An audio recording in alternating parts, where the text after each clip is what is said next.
కుట్టి పూజారి తాత దగ్గరికి వచ్చి తన బాధని చెప్పుకొని వెళ్ళిపోయినాక ఇంకా పూజారి తాత అయితే ఎలాగైనా జ్యోతమ్మని ఆ కుట్టిని ఒకటి చేయాలి, ఆ జ్యోతమ్మ బిడ్డే ఈ కుట్టి అని నేను నిజం చెప్పాలి, కానీ కుట్టికి ఇచ్చిన మాట కానీ నేను తప్పుతున్నాను శివయ్య, నన్ను క్షమించు పరమాత్మ అని చెప్పి శివయ్యకి దండం పెట్టుకుంటారు పూజారి తాత.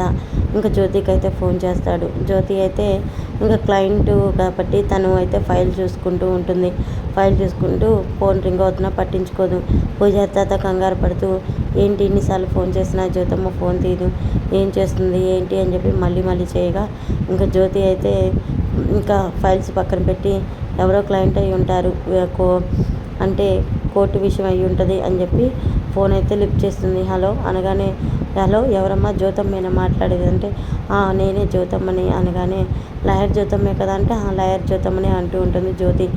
మీరెవరు అంటే నేనెవరో తర్వాత చెప్తానమ్మా, ముందు నేను చెప్పేది వినండి అమ్మా అనగానే ఏంటో చెప్పండి, ఎందుకు కంగారు పడుతున్నారు అనగానే మీ ఇంటి పరిసరాల్లో మీకు కొత్తగా ఏమైనా కనిపిస్తున్నాయా అంటే ఏం మాట్లాడుతున్నారండి, మీరు ఏం మాట్లాడుతున్నారో నాకు అర్థం కావట్లేదని ఇంకా జ్యోతి అంటూ ఉంటుంది. చూడమ్మా, మీ ఇంట్లో ఉంటున్న జీవనగా ఉంటున్నది మీ కూతురు జీవన కాదమ్మా అనగానే జ్యోతి ఒక్కసారిగా షాక్ అయి పైకి లేస్తుంది.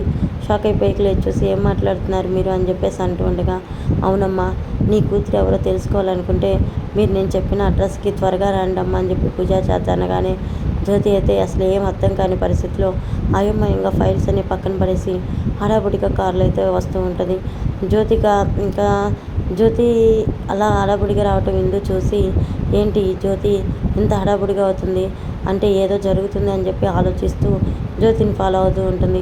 జ్యోతి అయితే ఇంకా పూజారి తాతకి వెంటనే కాల్ చేస్తూ ఉంటే పూజారి తాత ఫోన్ కలవదు. మరి తర్వాత ఏం జరుగుతుంది ఏంటో మన ఛానల్